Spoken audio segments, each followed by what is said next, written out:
On March 1st, 1950, a natural gas explosion in Nebraska completely destroyed the church. Choir practice at the West Side Baptist Church usually started at 7:20 p.m.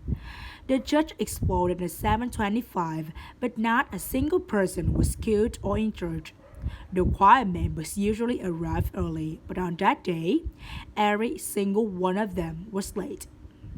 LaDonna Vandergrift, a high school student, decided to finish her math homework before going to practice. Marilyn Ruth and her parents were late because she decided to change her clothes. Rhonda and her sister had a car trouble and had to wait for LaDonna to finish her homework so she could drive them. Mrs. Truster and her daughter decided to stop at her mother's house before the choir practice. Herbert Kipp decided that he had to write an important letter before he could go. George Black was feeling just plain lazy. Harvey Arn and his two children were late because he was talking and lost track of time. Marilyn Paul was planning on going early, but she fell asleep. Marilyn's mother was late because she had to wake her daughter up.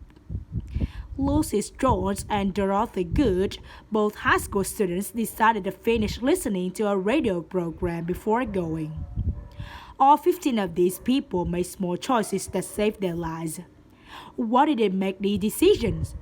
Why did they decide writing a letter or finishing their homework or listening to a radio program was more important than being late for choir practice? According to new research, these decisions might not be decisions at all. To be more specific, these might not have been conscious decisions.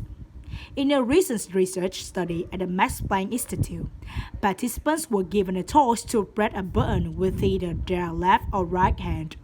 The only rule was they needed to record when they make their choice. During the experiment, all participants were having their brain scanned with an MRI. Look at these brain scans. The researchers were able to clearly see different brain patterns for participants who chose the left button and participants who chose the right button. Interestingly, the brain scan showed that participants made a decision 7 seconds before their conscious mind was aware of the decision. While this may not be true for all decisions, certainly some of our decisions are happening unconsciously before we know it. How much your life is controlled by your unconscious mind? Will you answer this question in the comments? You probably already decided 7 seconds ago.